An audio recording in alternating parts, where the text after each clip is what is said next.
Hi, this is Loic from 3D Imagination, partnered with Thermo Fisher Scientific on the development of the DVC extension. In this tutorial, you will be looking at how to use some of the new functionalities of the digital volume correlation extension to the Aviso software in order to perform a series of incremental measurements. For convenience, we will refer to digital volume correlation as DVC. To follow this tutorial, you should be familiar with the basic concepts of Aviso and should have previously followed the tutorial section Digital Volume Correlation Analysis to get familiar with the DVC interface and outputs.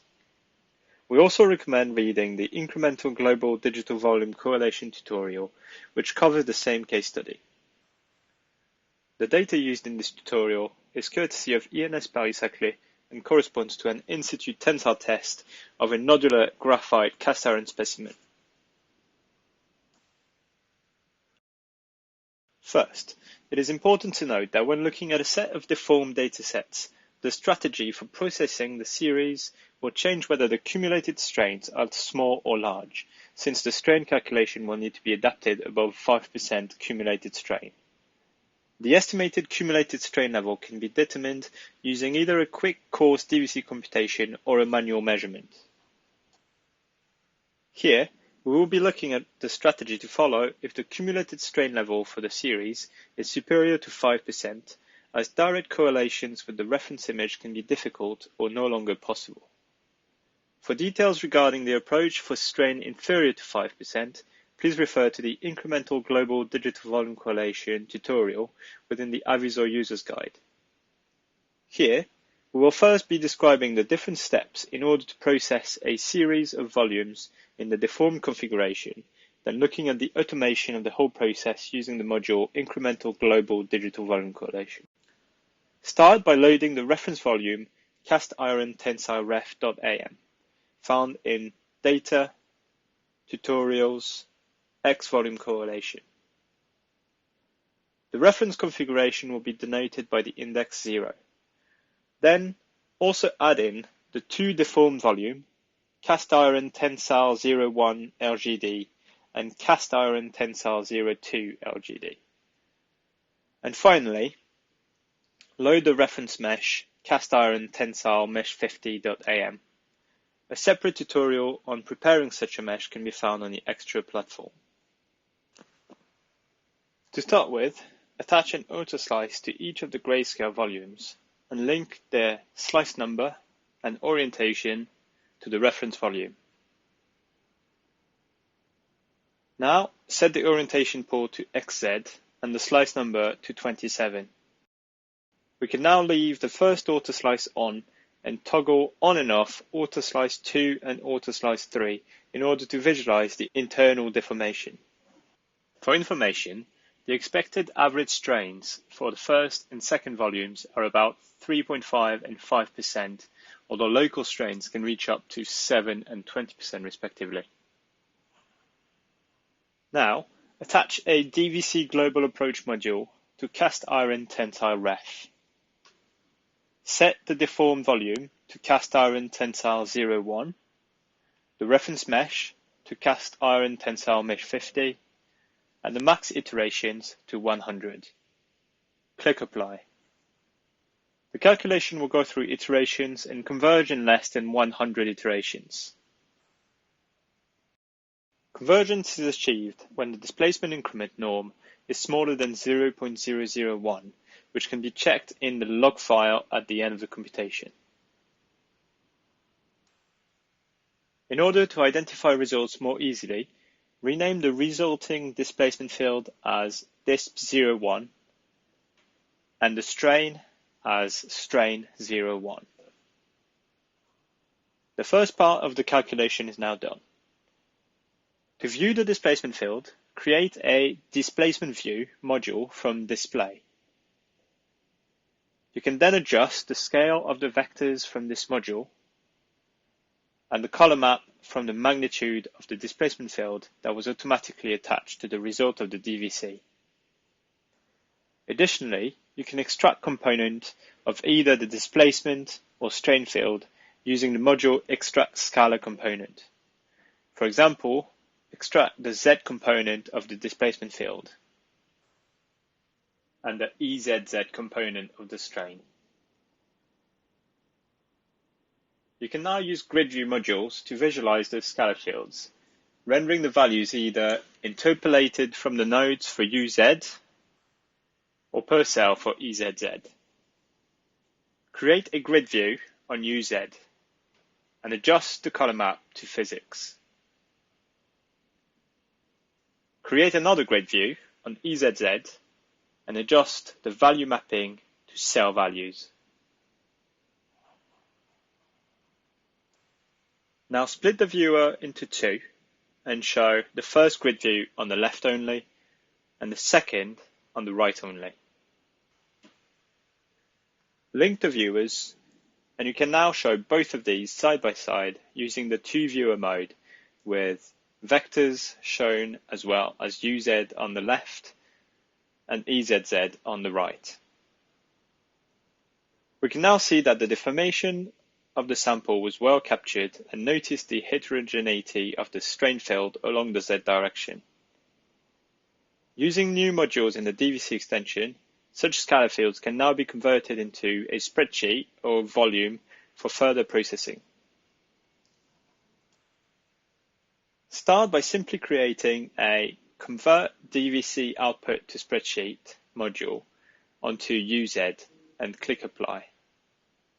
You can now show or export the resulting spreadsheet that contains the nodes X, Y, Z positions and the scalar field value. The same scalar fields can also be converted to a volume for further rendering if necessary, using the Convert DVC Output to Volume module. Created on the UZ field. With Keep Ratio activated, the ratio of dimensions of the original volume will be kept, and we can now adjust one of the dimension to the desired size. Here, set X to 200 and click Apply. We can now create an auto-slice on the result and use volume rendering or processing techniques to show or extract data from it. Now clean up the last couple of steps as they are not needed for the rest of the tutorial. Now let's move on to the second step in this series. As the cumulated strain levels from start to finish are estimated to be above 5%, it is recommended that DVC be performed incrementally. The strategy used in Aviso is to first evaluate the incremental displacements in a mesh deformed by the previous displacement fields, and then cumulate the displacements in a reference configuration before computing the strain tensor.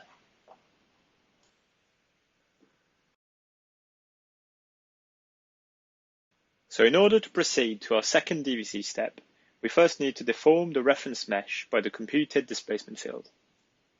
For this, attach an Apply Deformation module to the data cast iron tensile mesh 50. Set the vector field to disp01 and click Apply. This will create a new mesh called Result. Rename this to Mesh Deformed. If we visualize both meshes with a tetragrid view, we can see that the new mesh differs from the reference mesh in that it has taken into account the deformation between steps 0 and 1. This new mesh will now be used as input for the next DVC computation between steps 1 and 2. We're now going to attach a new DVC Global Approach module to cast iron tensile 01. Set the deform volume to cast iron tensile 02, the reference mesh to mesh deformed, and max iterations to 110. Click Apply. Rename the resulting displacement field as disp12 and the strain as strain12. We now need to compute the sum of disp01 and disp02. For this, attach a Add DVC Displacement Fields module to disp01.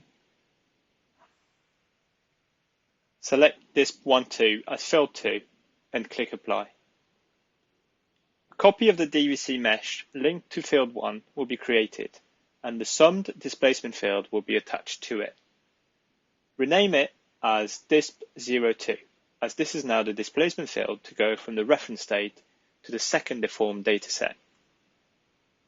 In order to compute the corresponding strain field, which cannot simply be cumulated as strains are not additive, attach a Compute DVC Strain module to DISP02 and click Apply. There is no other parameters required as only a displacement field is necessary. Again, a copy of the mesh will be created with the strain field attached to it. Rename it Strain02. We have now reached the end of the DVC computation for a series of 3 datasets, 1 reference and 2 deformed, with an expected large strain.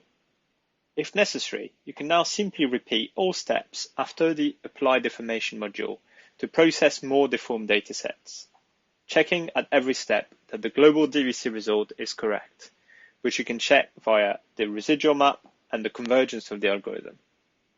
You can now use all the visualization and conversion modules introduced earlier to extract information from these secondary results. Included in the DVC extension is also a module named Incremental Global DVC. If the datasets were prepared adequately and the level of deformation between steps is not too large, this module will process the workflow described here and combine the results automatically. Let's first clean up the project and keep only the reference and deformed volumes, as well as the reference mesh. As an example, we can reproduce the workflow by attaching a Incremental Global DVC module to Cast Iron Tensile Ref.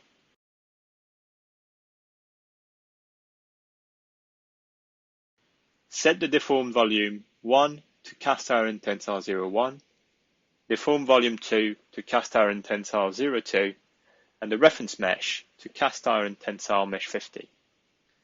Now set the approach to large strain and click Apply. As a result, you will obtain a DVC result mesh with 2 sets of displacement and strain, one for the 0 to 1 step and one for the 0 to 2 step. However, as this module works incrementally, it is important to check for conversion of each step, as a bad result from a given step will result in subsequent ones being badly affected. In order to check this, open the resulting log spreadsheet. For each step, you will have the details of reference and deformed volume used, statistics of the corresponding residual image, and most importantly, the number of iterations needed for convergence and the final displacement increment, which should be smaller than 0.001. In this way, a series can be computed automatically, and we can directly show both results by, for example, creating a displacement view module on both displacement fields and apply the same extraction and conversion techniques as shown previously.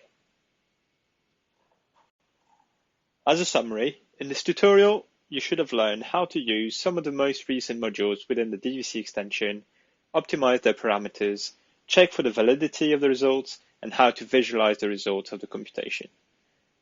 Goodbye, and thank you for viewing this tutorial.